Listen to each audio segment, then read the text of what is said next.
What's good, Kenganda? It's your boy O'Shea Duke Jackson back at it again with a special episode of Kenganda. And today I have a wonderful trio. They're going to be blowing up very soon here on YouTube. They've been nice enough to come on and share their experience in the channel. I believe it's called Kigali Vibes. I'll let this trio explain who they are individually before we get into it. Go ahead. Yeah, my name is Patrick and I'm Rwandese, and this is my girlfriend. She will talk about herself soon. Yeah, okay. I'm Rwandese and that's all. So my name is Glenn and I'm Ethiopian and currently I live in Rwanda, Kigali. Okay. And I'm Salam. We sisters. You say that? No, I didn't. Okay, yeah, so I'm Ethiopian as well. Okay. All right. Well, editors will give them a round of applause.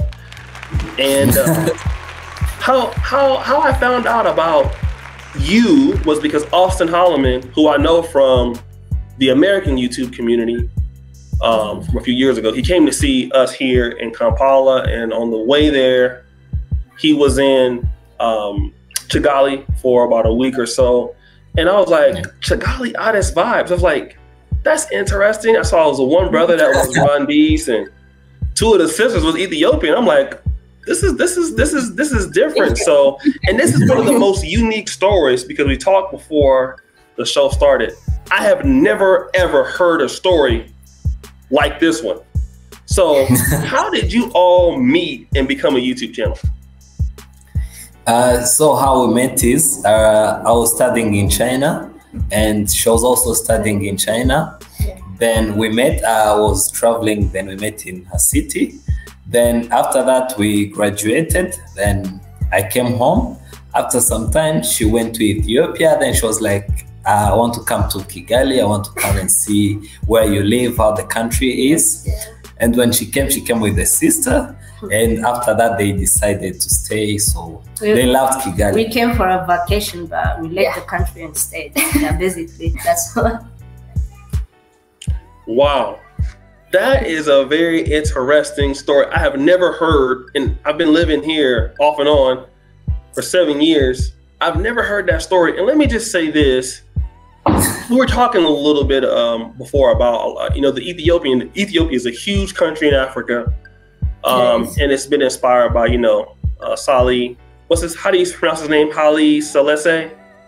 Haile Selassie. Yeah, so he inspired like Rastafarian, the whole thing, and the Jamaicans love him, and a lot of us in the African American community love him. But we know like Ethiopia is like the mother of all Africa, in our opinion, for most people. But Ethiopia, it tends to be, for many of us, a very closed off community, such as Ethiopian and Eritrea. And so for me, we were talking about the fact that a Rwandese was able to have an Ethiopian lady, beautiful Ethiopian and her sister come to Rwanda, and that normally doesn't happen. So let me ask you this, as Ethiopian ladies, because most of us as men in the West, when I was coming up, you could almost never date somebody from Ethiopia. Has that changed in recent years with the newer generation, or how does your family see, that you have a Rwandese, a boyfriend, not an Ethiopian boyfriend? How do they feel about that?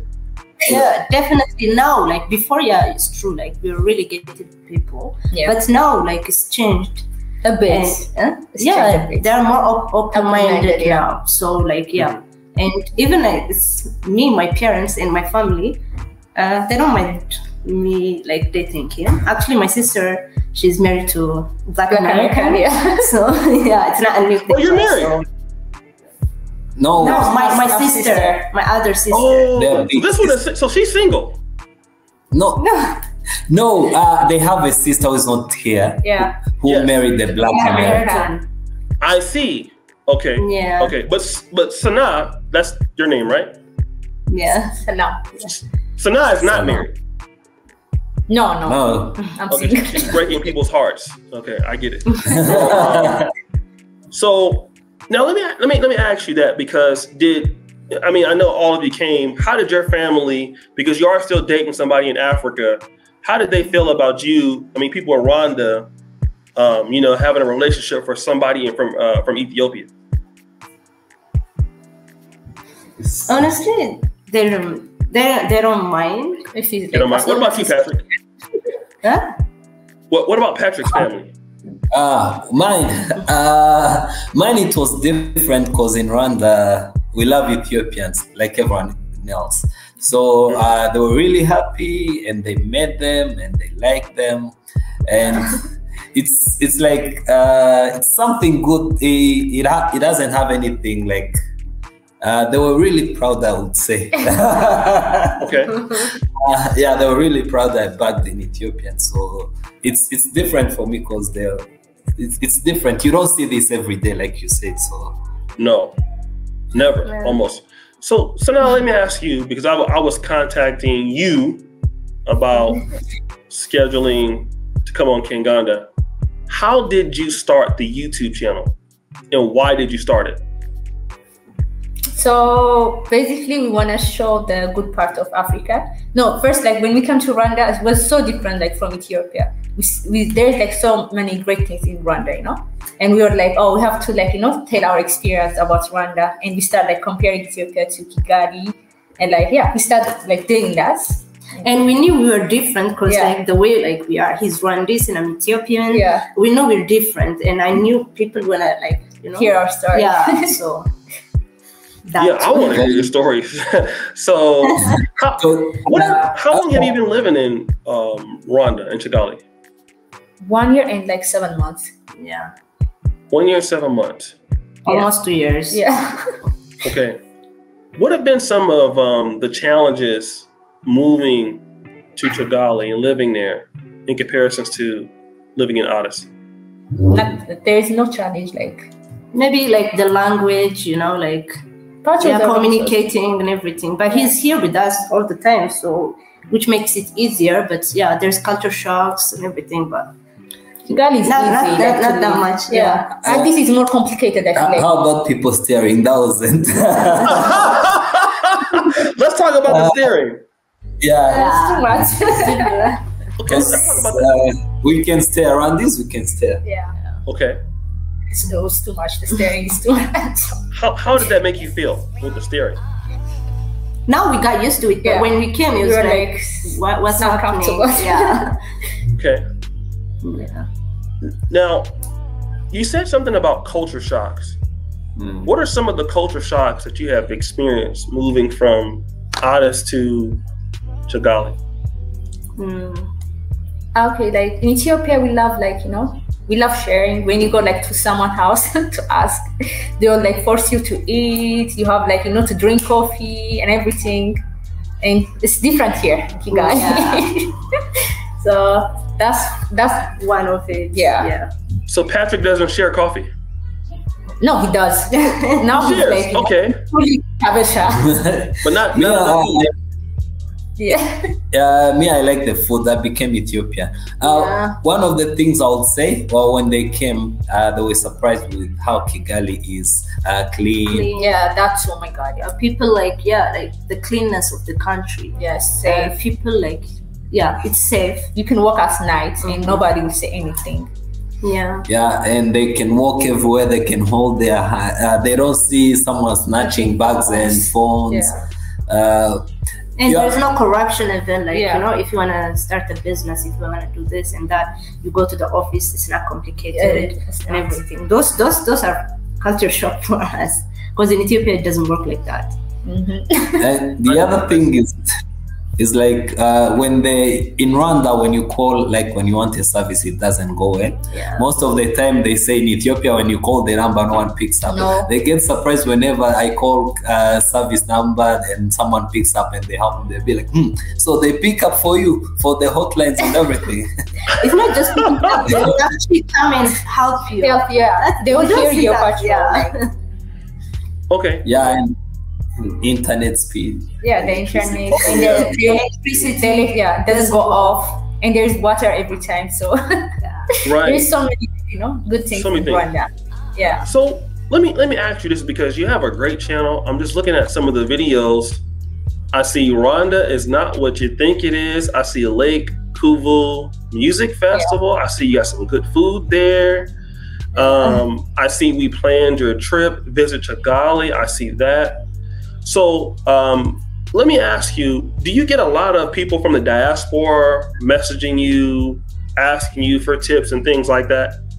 Yeah, especially on our Instagram page, they will ask us, they'll be like, I'm thinking to come here, like to buy land, like, you know, tell us, like, you know, where to live. Those kind of questions they will ask us. Yeah, because one of the things which are easy in Rwanda, most of the services can be found online. So like we have people who have been asking if, because lands compared to other countries is somehow cheap. So they'll ask us, we want to buy land. Is it possible for a foreigner? You can do it online. You can buy land.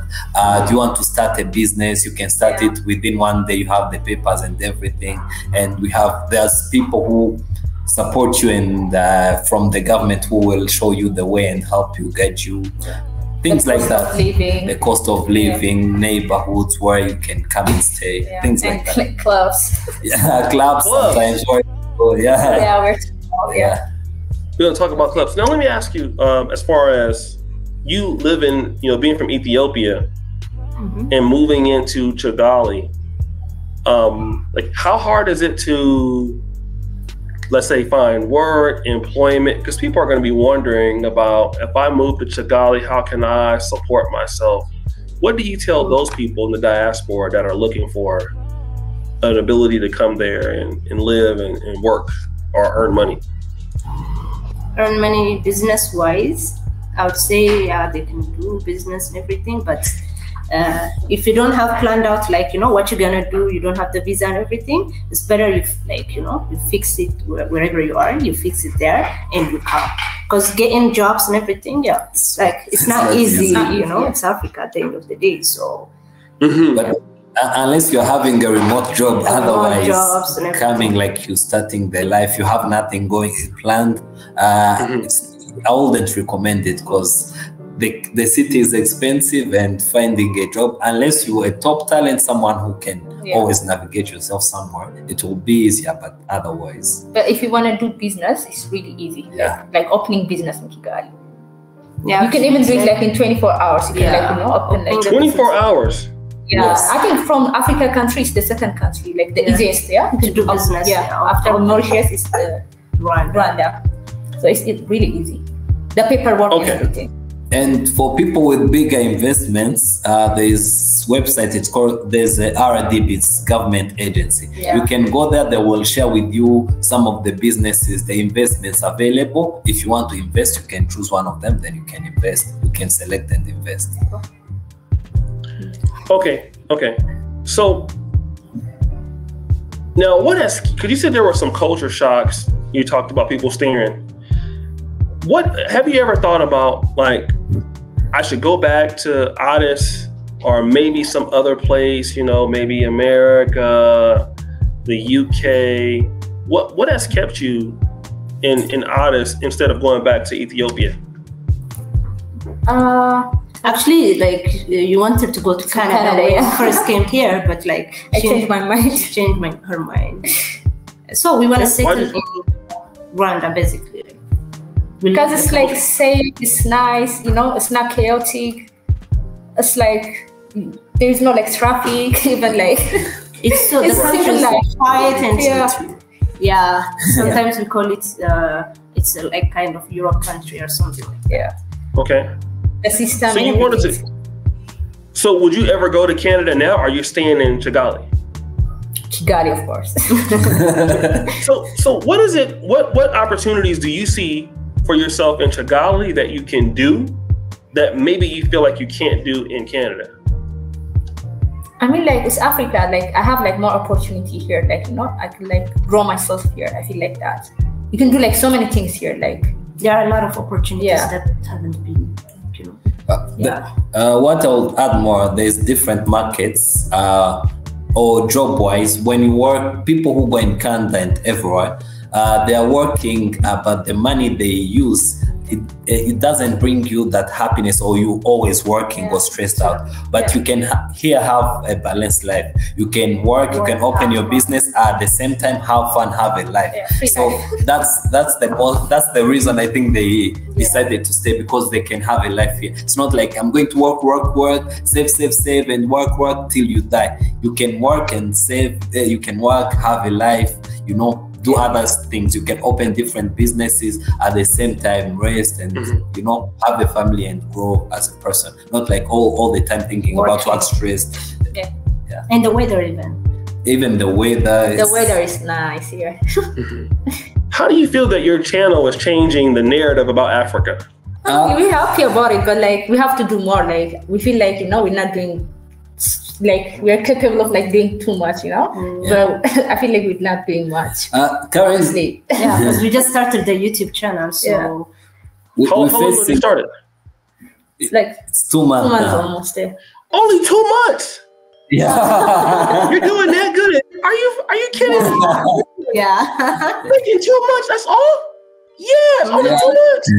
Because we have some kind of limitation. We're just starting. We make at least one. We try to make one video a week, because the cameras, we have to pay for rent and stuff like that, the microphones and stuff like that. So when you don't have your own devices, and you're trying to find them so that you can do the content, so we try to minimize the cost and do it once a week. But otherwise, as you're growing, we would like to do one video every day, like showing how great Africa is, be able to show different places and move around, not stay in one place. But we are happy with how we're growing, so we're looking forward to what's coming. It's actually going good, honestly. It's going great. It's great, actually. It's going great. What is, I mean, in your opinion, because, you know, people like yourself, Wodemaya, do you know who Wodemaya is? Yeah, Wodemaya is a good friend of mine. She came and visited us in Uganda. And I remember when he first started, he was living in China, just like you were living in China. And I'm seeing how he has changed, you know, a lot of perception about Africa. And, you know, I'm seeing how in your unique blend, because you have, you know, Africa, you know, people tend to be, I'm not trying to get canceled, but as Blacks, we are like more or less tribalistic, you know, African Americans over here, you know, Rwandese there, Ugandans here. But you're doing it with Ethiopians and Rwandese coming together in one city and promoting one place. And you're probably one of the first people that I've seen do this. What do you think the impact of, you know, these two, you know, different countries working together on one channel, especially as a couple? How do you think that will change some perceptions amongst us as Blacks? Because we do have some tribalism and things like that. What do you think that will lead to? One of the things I would say, it's like unity among Africans. Most of the time we tend to be on our side, be like, oh, if I'm Ugandan, it's only Ugandans, or it's going to be like this. The purpose was also to show that we can collaborate and act as one person, because we are all Africans in the end. And the other thing, the other perception we wanted to change is that people in Africa want to have like free borders. Without borders, you can cross over wherever you go and you can have the same life experience. It's not like you're not a stranger in Africa. That's the message, that's the perception. And the other thing is, me, I would say for other people, like, because you can see most people, there are some people who message me saying, can you help me get an Ethiopian girlfriend? So a lot of people, I bet. Yeah, because they're pretty ladies, so I can understand why. You're gonna get some guys under this video that will say that. So, what I'll say is that is to people to be able to see that if I can, everyone else can do that, as long as you be you and you go as you as a person. Be open-minded. Be open-minded. Don't be scared. Just go out there and show yourself. Because people tend to be shy. Don't be shy. Like, go out there, talk to people and interact. You might find yourself a queen too. So that's the thing. Are there a lot of Ethiopians in Kigali? Yeah. Not really. Yeah. Actually, no, They're no, Eritreans and Ethiopians. Here in Rwanda, You They're always very many in Uganda. but no, it's not like Uganda. It's like In less. Uganda, That's what I'm there are saying. very many. Yeah, definitely it's like similar to like Yeah. so it's like there are Ethiopians. it's like We're surprised even us coming When you here. go out, we always like meet Ethiopians. Yeah. Okay. So do you go The to like, numbers- are there Ethiopian events in Kigali that happen with the Ethiopian community, things like that? Yeah, definitely. Okay. There that. are like, for instance, Ashana. Yeah, Yeah. it will be like 50 people, 60, 100, not Yeah. more than That's still a lot. Yeah. What do It's a you lot. mean? Have you ever, okay, because in Uganda, you know, people complain because we have a big diaspora here, not like Yeah. Ghana or South Africa, but like our diaspora community here is like Ugandan Americans or Black Americans like me or British people or Caribbean. So we're all like in the same community. And everybody complains about being overcharged. Like, Yeah. you know, because they're taking advantage of you because you're not there. Yeah. They're like, oh, for you, only $10. And it's really like only like $1. But so does that happen also to you? Yeah. Muzungu price. Muzungu price is everywhere.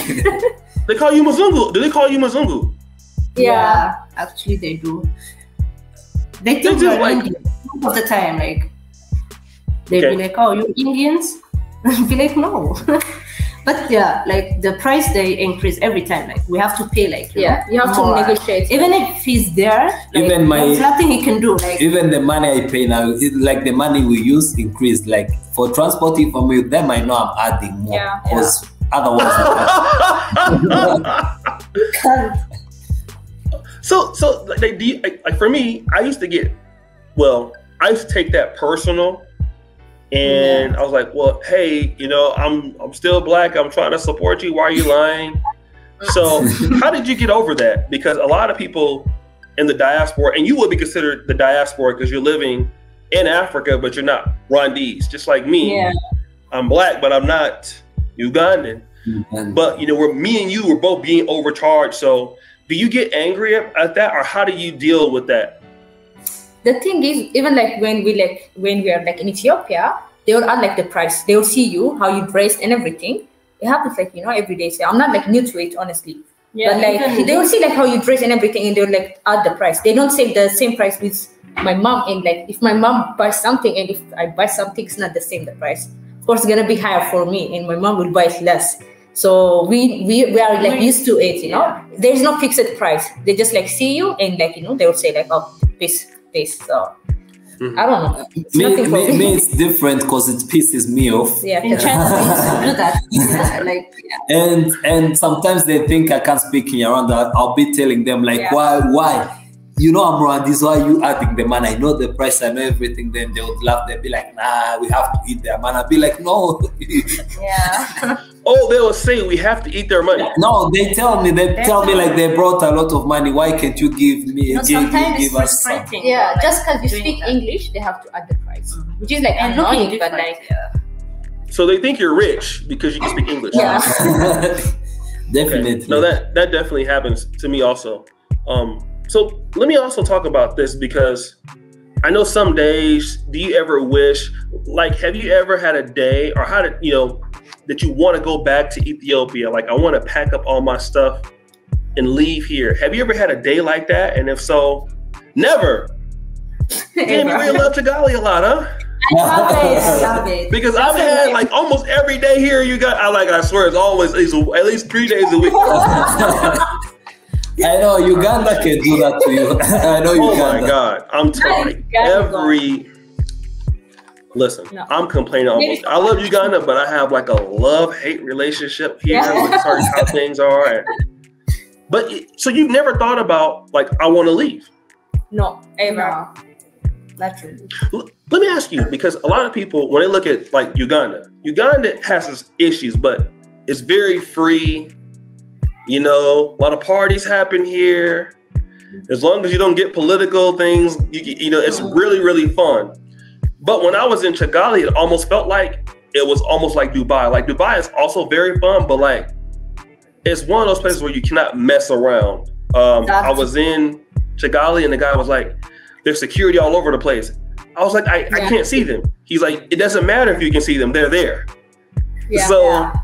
Do you ever feel like maybe Kigali is too tough and the laws are too strict and it's not as open as like Nairobi, if you've been there, or Kampala? Definitely. That's what I like about it. You like you know, like no one like can harass me, like walking on the street. Yeah, they will stare at you, but like that, there's that law. Like there's like they're really strict in it, and the people actually respect that law. You know, so like as a woman, I can like walk on the street, and no one's like harassing you and everything. So for me, it's a plus. So that's why I even like staying here. So yeah. Yeah. The nightlife is it's wide, don't you think? Not really. Not like us, Nairobi or Ethiopia, but like it's fun. But when you want to have those kind of fun, you travel to Uganda. Uganda is near. Yeah. So come to Uganda. Have you been to Uganda before? No. I have. Oh yeah. Yeah, Uganda is wild, man. No. Yeah, I heard. We heard. Very fun. Very fun. Yeah. Kigali is a bit. It's a bit like the rules are there, like the noise levels, things like that. So that's why you see you don't hear noise, because we have noise levels. You in the neighborhoods you're supposed to go over, and it's strict. People have to respect that. You have to let people sleep unless you're in a commercial place. Even the mosque, like even the mosque in the morning, they don't hear anything. So it's like that. If you like, it's quiet place. Like. Let me talk about the the nightlife, because people, when you talk about East Africa, Kenya, Uganda, Rwanda, it's always either Uganda #1 or Kenya, and then people think like, well, Rwanda is organized, but the nightlife is like boring. Rwandese don't really know how to party. This is what I hear in East Africa. Not me saying this, but like, Rwanda is just boring. I even have Rwandese people tell me like, you don't want to go there. It's boring. You want to stay in Uganda because Uganda is more exciting. Kigali is nice, but it's boring. But I've seen a few videos. You seem to be having fun. What's the truth about Kigali nightlife? You need to know the spots, where the DJ is and everything. You have to know where the spot is. If you go there, it's lit, if you know the place, you'll have fun. Place, because there's places we have like some DJs who have schedules. Yeah. If you follow them, you follow the DJs. You don't follow the place. And the people know how to party. I don't know who ever said that. I don't know who said that. People can party, especially. They're lies. They're lying. But I'm going to call them after the show. We will confront them. But at the same time, if you compare to Kenya and Uganda, it's not the same. Even Ethiopia is very nice. Because the places are the country is small, the activities are limited compared to Kenya and Uganda. I think that's the difference. And the clubs are more. If you compare to Kenya and Uganda, that's the difference. The country is small, the places are few, everyone know each other, know everyone. So that's the difference. And when you compare, with those countries, obviously it's a bit boring, but it's still fun. Still fun. So to the right place. So I heard even like shisha is illegal in Addis Ababa clubs. You cannot buy shisha. Is it true? Yes. It's true. It's true. It's not allowed. Someone told me that they can beat you if they find you with shisha or something like that. Yeah. They banned it. I mean, even in Ethiopia it's illegal, but there is in the clubs. You still can find it. Oh, they find it. There are shisha houses. Yeah. No, I think they take it. There's even some penalties which I'm not sure of, but it's not allowed to smoke shisha in public places. I see. Even in the houses, I think it might not be allowed. I'm not sure because I don't know the law. I heard a lot of Ugandan entertainment is consumed in Rwanda. Is that true? Like a lot of Ugandan music is really playing a lot in Rwanda, or how does Rwandese accept Rwandese entertainment? Ugandan entertainment? Oh, before, now it's changing because of the Nigerian music and Amapiano taking the stage. But definitely, Ugandan music is loved and Tanzanian music is loved in Rwanda. So you can always find Ugandan music somewhere. Now it has reduced a bit because of Nigerian songs and Amapiano, but if you go to those small neighborhoods where there's no DJ, these DJs who are famous, you always find those songs playing on the saloons, on the radios, things like places like that. You'll find the music, but because of the changes which is happening worldwide, it's not only in Rwanda. So, that's true. Now Amapiano is too much. Yes, killing. It's doing very good. What? So let me ask you, because so many. Now, do you ever run into African Americans in Kigali? Yeah. Who are definitely. the biggest expats in Kigali outside of Rwandese? Who's the biggest community there as far as the blacks? Pakistan and like Indians. I've never seen Chinese here. If I like, you don't see Chinese. No, I mean Chinese. Africans. Indians. Yeah, Indians. Yeah. They are not a lot though. What about Uganda? Uganda. What about the Africans in the blacks? Who are the biggest people Burundi, besides Rwandese? Burundi, Congo. Oh, that makes sense. Burundi and Congo. And sometimes Ugandans, but Burundi you will never know because the language is almost the same. So unless they tell you they are from Burundi, sometimes you don't even know. But they're not though, right? Yeah, they are not. Burundi. Yeah, because they're the same exact tribes as Rwandese, right? Almost the same. Almost the Can you tell a Burundian from a Rwandese? Unless they speak, I wouldn't differentiate most of them. No. Yeah. And a lot of Congolese are living in Rwanda, yes? Yes. What kind of businesses do the Burundians and Congolese do in Kigali? Most of them, they're not in Kigali. Most of them, the Congolese and everything. They're like in the most of the specialists in making ladies' hair and stuff, they are Congolese, like Congolese men, dreadlocks, braids and everything, or the hair, whatever they do for the women. It's mostly you'll find Congolese men. For Burundians, it's a bit hard because, like I said, you'll never know. Like where you work, there's Burundians. Burundians, they tend to work almost everywhere. Yeah, like Rwandese. So you'll find Burundians where you find Rwandese. It's like Ethiopian and Ethiopian, right? Yeah. So let me ask this question, because Ethiopian women and the richer women are highly sought after on the continent, but a lot of men love Rwandese women. I think like Rwandese, Ethiopians, Eritrean, Rwandese are up there. And like almost every time, I have another channel called the PanAfrican Dating Show. I don't know if you've ever seen it before. Yeah, we've seen it. Yes, we've seen it. Did you know that was our show? What? Really? Yeah, it's my show.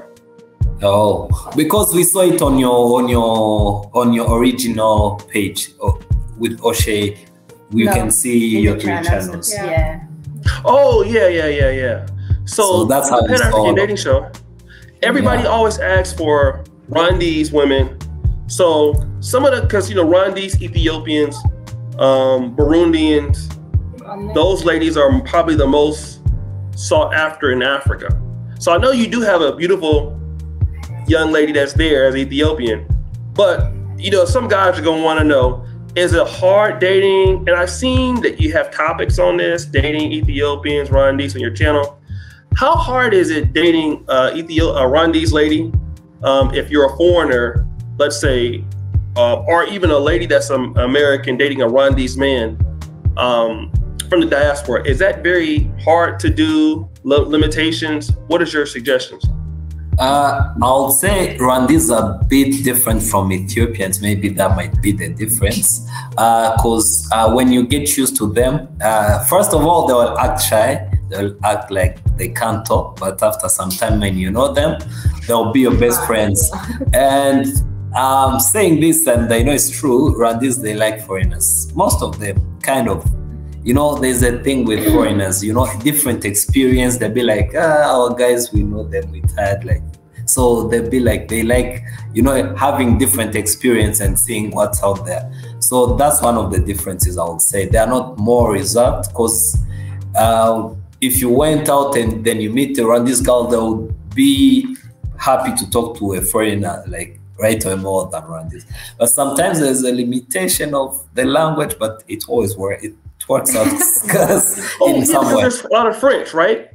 Yeah, I know. That's the reason why. That's the only, because I have a friend from Uganda, a workmate. He always tells me, like, whenever he thinks about dating these women, it comes to the language, because sometimes they expressing it's a bit hard. They become quiet. They wouldn't, you know, express themselves like they would. So that's one challenge. But I think now it's the younger generation. They are really good. They can speak 3 languages fluently. So yeah, that's what I would say. The reason why, especially in Uganda, Ugandans love Rwandese, especially that one. I know. A lot. A lot. Very much. So they love the shape. Most of they have a nice shape. The perfect shape. I heard Ugandans have like the best shape. No, Ugandans have the. Oh yes, they do. Yes, they do. Yes. No. They have I'm the here to big tell you. Yes. Shape-wise. Shape-wise. Ugandans, yes. Absolutely. The best Africa, I will say yes. I'm here to tell you. Okay. Yes. That's settled. No doubt about it. Listen, I gotta tell the truth. I have never been to a place like this when it comes to, you talk about shape, I haven't seen it.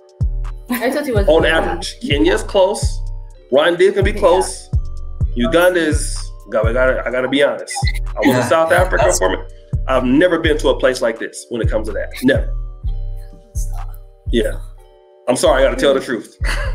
I've never been to Uganda, so I can't. Me and you. I'm telling you, it's crazy. Yeah. Yeah, I know. Yeah. Coming from Ethiopia, I'm always surprised when I see Rwandese girls. So let me ask you, you as Ethiopians, do you have a barrier with people speaking French or Kinyarwanda a lot? Is it hard for you to get things done? Definitely. Yeah. They will ask you if you can speak Swahili. We don't speak that. We don't speak French. We don't speak. Yeah, you speak Amharic, right? Amharic, yeah. Yeah. You have only English and Amharic, so it's hard, obviously. Yes. English is perfect, by the way. So that would seem that you would maybe like a place like Kenya or even Uganda, because English is everywhere, but you still are there. I lived in Poland for like 6 years. I was there, and I had a hard time because my Polish is terrible. But how do you still communicate when you can't speak Kinyarwanda? French, no. Swahili, no. Rwanda speaks a lot of Swahili, or just some? Most of them, they speak Swahili. No, it's not like Swahili. It's like a bit of Swahili, because the words are almost the same with Kinyarwanda. Some words we use are Swahili words. So it's not like Tanzanian Swahili or Kenyan Swahili? No, it's like Congolese Swahili, most of it. It's not Tanzania or Kenya Swahili. Congolese speak Swahili. Because it's mixed with French, you can always, Congolese Swahili. But at the same time, they have people who speak English. It's not most of them speak English. So our friends and everything, they speak English. The only hard part is like buying stuff. Yeah. And the motor guys, when you want to negotiate money, we have to write it on our phone. Yeah, we use them our phone so they can tell us the price and everything. But now we're learning the numbers and everything, so. So they can't overcharge you. Yeah. Now we know how to negotiate. So. We've learned. So I won't keep you so long, but because Rwanda is a lot of people, African American YouTube creators, are living in Rwanda. For somebody who wants to move to Rwanda, what would you give them some advice if they want to eventually settle there? What are some things that they need to do? What kind of plan do they need to have to be able to settle there in Kigali or in Rwanda? I would say, first of all, have something you'll be doing during your time in Kigali. Have a plan. Let's say if you have now there's remote jobs, that will be really nice. Or have a plan, maybe you want to open a business. You can bring this lack of, you want to open a restaurant which serving more tasty and Western food, things like that. Have a plan. Either you're working or have a business you're opening. The other thing is, what else? Opening business, you can do it online while you before you come to Rwanda. It's okay. That can be done online. Yeah. Once you get here, the offices and everything, they'll assist you with the whole process, and it doesn't take many days. The other thing is, what else? It's not good. Looking for neighborhoods, depending on what you can afford. Yeah, we spoke that on our YouTube channels. Yeah, we share that. Maybe looking for what kind of neighborhood, depending on how much you have, you would like to live in. Because there's different neighborhoods and the prices accordingly, depending on what you want and what you're looking for. The other thing is try to at least have one local friend or someone you can talk to. That will help a lot, especially if you're moving around. For transport, to avoid people overcharging you. Having someone to talk to who's Rwandese, that would make your life easier. Yeah. Okay, so for all the other information that you want to know from our channel, go check out Kigali Addis Vibes. We'll put them in the first comment pinned to the top, and also we'll share the Instagram. And hopefully when I come to Kigali, we can bring our podcast gear there. We know we won't be robbed from the podcast gear because Kigali is very safe, so we're not worried. We're not worried about that. we know. So. Yeah. So any last things you want to say to your new subscribers you're going to get from our channel? So go subscribe to our channel. We have a lot to say about Rwanda. If you want to know about Africa, Rwanda, we'll show you the culture, the country, the good side of Rwanda, basically. Yeah. So go subscribe. What else do you want to add? What I want to add is we have, if you want to support our journey and what we're doing, the content, we have a PayPal email on one of the YouTube accounts. You can always say donate however you want, and we'll be happy if you supported our journey. And that's something I'd like to share for the new subscriber. Okay, well, you send me. We'll put it there, and then definitely thank you so much for coming. And guys, go check them out. Subscribe to their channel, and see you guys next time. Thank you. Thank you so much. See you next time.